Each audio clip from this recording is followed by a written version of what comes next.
there's nothing holier than just starting random fist fights in the streets. Yeah.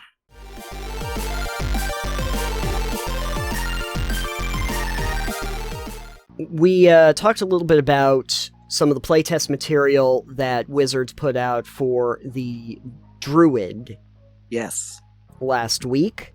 Yes, and I'm curious to see what people in general that play that material say about the Druid's wild shape changes. Yeah, that is the big change there. Because I know someone who listens to the show who listened to that part was big mad about that. Yeah. Like I said in that one, just the TLDR version, it would be really good if there were multiple stat blocks for, like, creature of the land and water for different purposes. That would be lovely.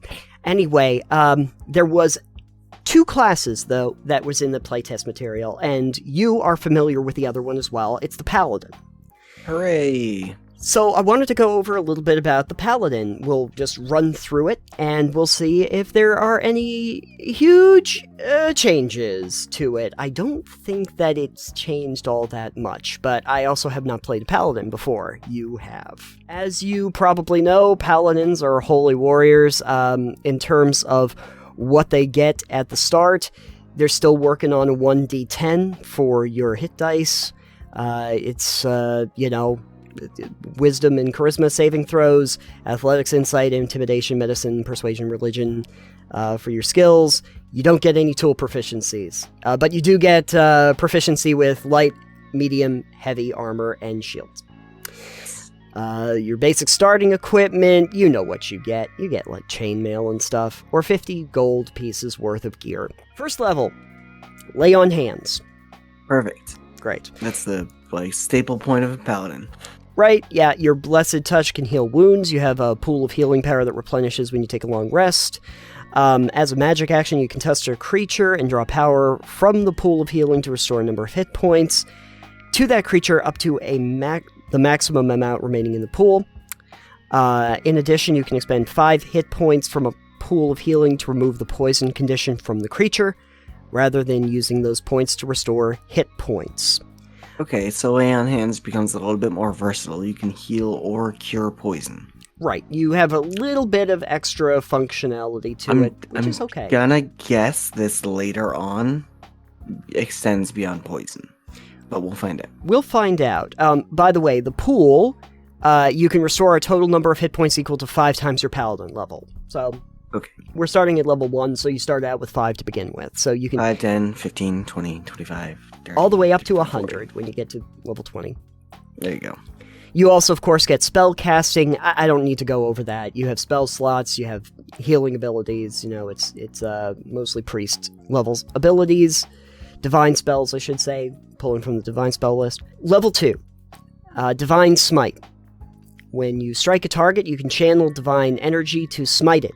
Immediately after you hit a target with an attack roll using a weapon or an unarmed strike, you can expend 1 spell slot to deal radiant damage to the target. The damage is 2d8 for a first level spell slot, plus 1d8 for each slot level higher than first. You can use Divine Smite no more than once per turn, and you can't use it on the same turn that you cast a spell. Okay. So, dealing a lot of radiant damage, basically. Were people doubling up on spellcasting and smiting? Wouldn't surprise me. I mean, interesting. I never considered that before, because generally speaking, to cast a spell is a full turn action. Right, and you have to use the spell slots. Right, so... Which you still do. I guess if you had a spell that took a bonus action... You're not saying I'm using smite and then attacking. You're attacking, hitting, and then using smite after you've already hit. So, right, it's a good differentiation. Sure. Between wasting a smite and not wasting a smite. Also, at second level, you get a fighting style. They say it's either defense feat or you gain another fighting style feat of your choice. They suggest that you use the defense one, but whatever. Sword and shield. Sword and boards. Swords and boards. So like a one-handed polearm and a shield because that makes more sense. One-handed polearm, yeah, for the reach. Yep. Third level, Channel Divinity. You can channel divine energy directly from the outer planes, using that energy to feel magical effects. Each time you use the Channel Divinity, you choose which effect to create from among those you have from this class. Divine Sense, which is the one that you get at the very beginning here, is as a bonus action, you can open your awareness to detect celestials, fiends, and undead. For the next 10 minutes, or until you have the incapacitated condition, you know the location of any creature of those types within 60 feet of yourself, and you know its creature type. Within the same radius, you can also detect the presence of any place or object that has been consecrated or desecrated, as with the Hallow spell. 60-foot radius is a little too close for comfort. I think if I'm 60 feet inside a place that's desecrated, I'm too close. Yeah, and only being able to detect those things 60 feet away, pretty sure I could already see them with my eyes. I could see them with my eyes. It's also just, like, if you think about normal, like, run speeds and stuff, they're on you inside, like, 2 turns. Yeah. So, I guess enough time to prep, but... third level, you get your Paladin subclass. We'll talk about Oath of Devotion in a minute. Fourth, you get a feat. Fifth, of course, you get an extra attack, because almost all martial classes would. Fifth level, Faithful Steed. You can easily call on the aid of an otherworldly steed. You always have the Find Steed spell prepared, and it doesn't count against the number of spells you can prepare. When you cast the spell, its casting time is an action. You can also cast the spell once without expending a spell slot, and you regain the ability to do so when you finish a long rest. Interesting that Paladins in all the games that they're in always, for some reason, get a steed. Maybe there's still a feat where it's like mounted fighting, where you get bonuses if you're mounted. And I always thought that didn't make a ton of sense, because most people don't just have horses around. You have to, like, find them, go and buy them. But I guess if you can just, like, summon one out of your celestial butt, you can just... You might as well take all the bonuses you possibly can for mounted combat. So there's that. Did previous versions of Paladins have ability to find Steed? Find Steed was a spell. I don't remember. Okay. But, like, even in video games, Paladins always have, like, even though, like, World of Warcraft and Diablo, both the Paladins can, like, summon a steed. Yeah, it's like a thing. It's like a thing. I wonder if you can name your steed. No. Like, no, I can't. Nope. I can't You call can't name Mr. a butt Ed. stallion. Oh. Yeah, Butt Stallion. That's what I was going to name. That or Mr. Ed. Well, since you said pull it out of your divine butt, Oh, yeah, Butt Stallion would make a lot more it's a sense. holy butt stallion. Holy Butt Stallion. Call a proctologist. Anyway, level 6, you get a subclass feature. 7th, Aura of Protection. Okay, so we finally get into auras at 7th. You radiate a protective invisible aura that extends 10 feet from you in every direction, but it doesn't extend through total cover. Alright? You and our allies in the aura gain a bonus to saving throws equal to your charisma modifier. Minimum bonus of +1. If another paladin is present, a creature can benefit from only one aura of protection at a time. The creature chooses which one when entering the auras. Okay. So, that's not bad. Considering that the auras, you don't really have to do anything for the auras. You just kind of like, you have them. So, They're just there. So any creature, like, charisma bonus could be as high as 5. If you're up to 20 for a stack block. So, +5 to saving throws. That's good. I think the only problem is that they have to be inside of 10 feet of you. So, that's a little close. Because for a lot of times when you're strategizing in a party, you might not want the whole party to be in easily fireballable range. Yeah. Yeah. But, hey, I'm not gonna knock a +5 bonus. Especially because the Paladin also gets it. So you always have it as a Paladin. 8th level, you have a feat. 9th level, Abjure Foes. As a magic action, you can expend one use of your Channel Divinity to overwhelm foes with Divine Awe. As you present your holy symbol or weapon, you can target a number of creatures equal to your Charisma modifier that you can see within 60 feet of yourself. Each target must make a Wisdom saving throw. On a failed save, the target has the Dazed and Frightened conditions for 1 minute, or until it takes any damage. On a successful save, the target has the Dazed condition for 1 minute, or until it takes any damage. Okay. So, well, that's good crowd control, though. That's good crowd control, because, again, your Charisma modifier, I mean, at 9th level, we're probably looking at maybe, 3 or 4, I would imagine. 3 or 4 creatures, being able to target them and they either get dazed or they get dazed and frightened can significantly reduce a mob coming at you, so not bad. 11th, Radiant Strikes. Okay. You are so suffused with divine might that your weapon strikes carry supernatural power with them. When you hit a target with an attack roll using a simple or martial weapon, the target takes an extra 1d8 radiant damage. Now, is this just passive? Yep. When you Nice. hit a target with an attack roll using a simple or martial weapon. Okay. That's it. No Just expenditure. nope. You just get an That's extra fine. 1d8 radiant damage. Not gonna fuss with that one. That's fine. 12th level feat. 13th, Aura of Courage.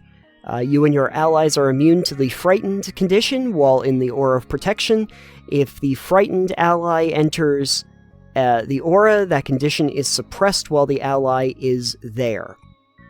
Okay, great. That makes me think that they're going to be focusing a little bit more on some of the conditions in this. Well, I mean, you need to have things that can cause that, or spellcasters, or DM who likes abusing conditions. So. I do. I mean, since the Paladin already has an ability to create the Frightened condition, I guess it makes sense that they also have aura protections against it. Whether it's going to be utilized by much else besides the Paladin, I don't know. We haven't seen monster stack blocks or anything yet. 15th level, Restoring Touch. When you use Lay on Hands on a creature, you can also remove one or more of the following conditions: blinded, charmed, dazed, deafened, frightened, paralyzed, or stunned. You must expend 5 hit points from the healing pool of Lay on Hands for each of these conditions you remove. Those points also don't restore hit points to the creature. Okay, so a little bit more functionality with the Lay on Hands. Now I can use 5 hit points to also get a bunch of other conditions. You called it. Yep. There it is at 15th level, mind you. So Bit late in the game, but, from 1st to 15th, yeah, we finally got some extra functionality there, but that's what we're looking at. Now we can get a whole bunch of conditions taken care of. 16th, you have a feat. 17th, Aura Expansion. Okay, now your aura extends 30 feet rather That's than... much nicer. Much better. Happier about that. Your party has a little breathing room. You don't all have to be in this one little elevator that you've created. 18th level Divine Conduit. Whenever you roll initiative, you regain 1 use of this class's Channel Divinity. So that means every time you enter combat, you have a use of Channel Divinity. Every time you regain a use. So even if you had ones that were there, if you've expended any of them, bop, you get another one back. So How many uses can you have? Of Channel Divinity. Well, let me see if I can explain that to you. So what are we at this point? We're at 18th level. Let me look up here. 3rd level, you have 2 Channel Divinities. By 18th level, you have 4. You can Channel Divinity all day long. See, I'm going to use that. I'm going to waste it all, and then I'm going to start fist fighting with my party members to regain expenditures of that spell. Yeah. Can I get in a fight with the rogue? What? Yeah, I just want to fight the rogue. Sure. Yeah. All right, roll initiative. All right, cool. All right, and I'm done fighting. Exactly. Just using your random fist fights in order to get Channel Divinity. Yep. Because there's nothing holier than just starting random fist fights in the streets. Yeah. I've got to go around punching orphans in order to show how good a paladin I am. 100%. Yeah. All right, so a feat at 19th and an epic boon at 20th. Okay, so that's the basics. And now we have your subclass, and the one that they give you here is the Oath of Devotion, which is a pretty basic one. It binds the paladin to the loftiest ideals of justice and order. Those paladins meet the ideals of a knight in shining armor, yada yada yada. It's the basic bitch paladin, basically. Yes. For those who are not aware, basically paladins have to take an oath to, protect whatever their ideology is. And so, Oath of Devotion, the tenets of devotion as they lay out here are basically honesty, courage, compassion, and honor. Boring. Got it. Very boring. Very, very boring. And let's see if the abilities you get for that are equally boring. Third level, you get Oath spells, which, you always have certain spells ready. The Oath of Devotion spells, you can probably guess what these are. We've got Protection from Good and Evil and Shield of Faith, Aura of Vitality, Zone of Truth at 5th level. A lot of standard paladin affairs. Yes. Free casting, you can cast one of your prepared spells from this feature without expending a spell slot. That's nice. And you must finish a long rest before you can use this benefit again. So you get an extra spell slot, basically, for these abilities. Cool. Great. Also, at 3rd level, you get a Sacred Weapon. As a bonus action, you can expend one use of your Channel Divinity to imbue a simple or martial weapon that you are holding with positive energy for 1 minute.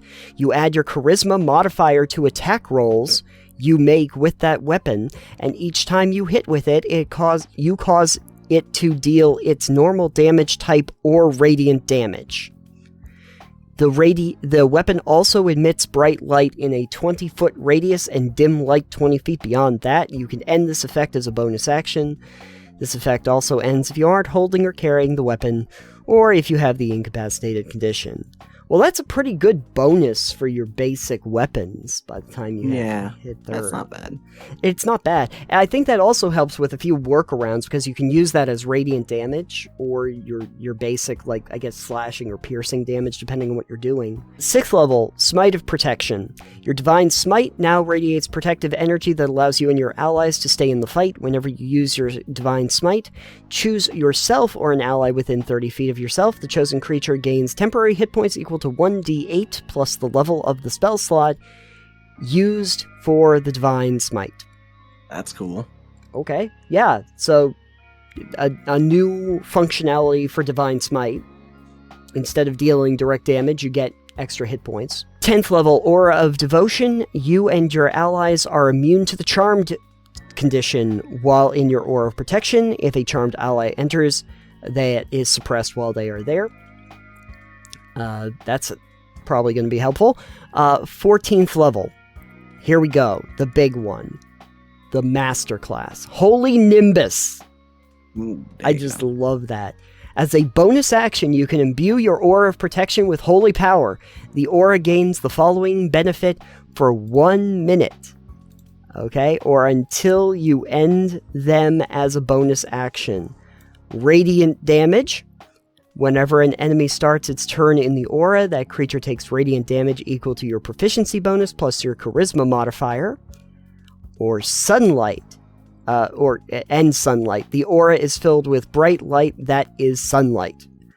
Once you use this feature, you can't use it again until you finish a long rest, unless you expend a spell slot at least 4th level when you use it again.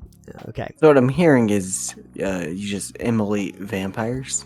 You immolate all the vampires very easily, equal to your proficiency bonus plus your charisma modifier. So by 14th level, just to kind of give everybody an idea, what are we looking at here? Okay, your proficiency bonus by 14th level is 5. You plus got charisma.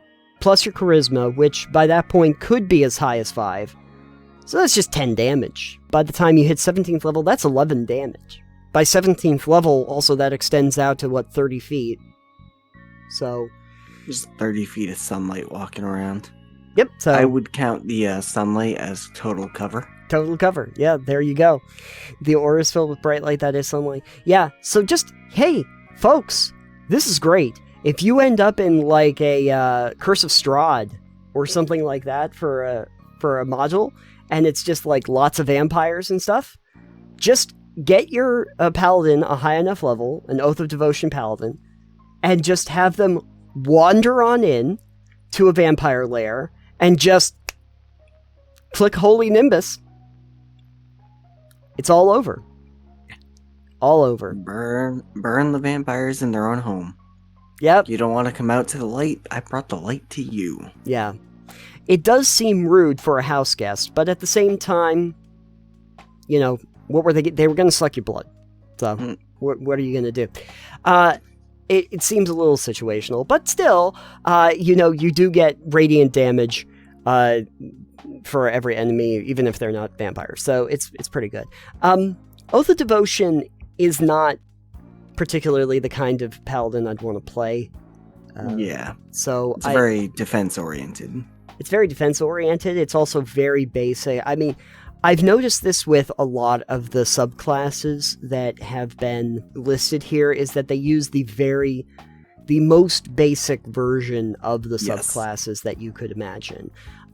Sometimes they're good, but a lot of times people are going to want to play something a little different. It would have been interesting if they had done like the Oathbreaker in here. Yeah. To see what that looks I think like. with the playtest material, they're going with what is the baseline for the class most of the time. Yeah. Yeah. And Oath of Devotion is what you would consider as a baseline paladin in a lot of cases. Sure. What would have been helpful, and like, this is just not for nothing, this is just me. It would have been helpful in the playtest material, maybe if they had two different kinds of subclasses, just two. One that's very much in keeping with the class, and then one that is very much like a juxtaposition for what we think of as the class, so that when people do that playtesting, they can kind of get an idea of like how this stresses the character class itself, like, you know, how one really complements it and how one creates a contrarian sort of thing, which it would be nice if like they had done Oath of Devotion and they had done like Oathbreaker for this one. Yeah, that would have been interesting, just to, you know, see how the contrasting part of this, especially because subclasses are so integrated into it, and those choices are one of the biggest choices you make in your character development. Right. But yeah, no, I think if you want to play the most paladiniest paladin imaginable, this seems perfectly fine. Most of these class features are at least similar to what the paladin had been in 5. You're getting your auras, you're getting your smiting, you're getting your lay on hands. It's all the class features you expect. I will just cite this one other thing since I was mentioning Oathbreaker, because they do have a little bit of a box here saying breaking your oath. So a paladin tries to hold to the highest standards of conduct, but even the most dedicated paladin is fallible. Sometimes the right path proves too demanding, and sometimes the heat of emotion causes a paladin to transgress their oath. A paladin who has broken a vow typically seeks absolution from a priest of the same faith or from another paladin of the same order. The paladin might spend an all-night vigil in prayer as a sign of penitence, or undertake a fast or similar act of self-denial. They're such geeks. After a rite of confession and forgiveness, the paladin starts fresh. If a paladin willfully violates their oath and shows no sign of repentance, that would be me, the consequences might be more serious. At the DM's discretion, an impenitent paladin might be forced to take a more appropriate subclass, or even to abandon the class and adopt another one. This is why I would have really liked it if they provided a stat block for the Oathbreaker subclass so people could play around with that. But yeah, anything that really stands out from this that's significantly different than your experience playing one? significantly that I noticed. It's been a while since I played a paladin. Right. Lay on Hands Pretty- seems to have a little bit more functionality now. Yeah, I like the versatility of that. Channel Divinity being able to be used different ways. Yep. That's nice. Mm-hmm. Doesn't feel like there's a whole lot different, maybe. The auras are nice. The way they can be used, versatility is also nice. It's just weird because, like, I've played in a few D&D games, and I've played with a bunch of different groups, and I don't think that I've ever played in a group that had a paladin at all. Like, Yeah, they're iconic, but they're kind of iffy sometimes, you know?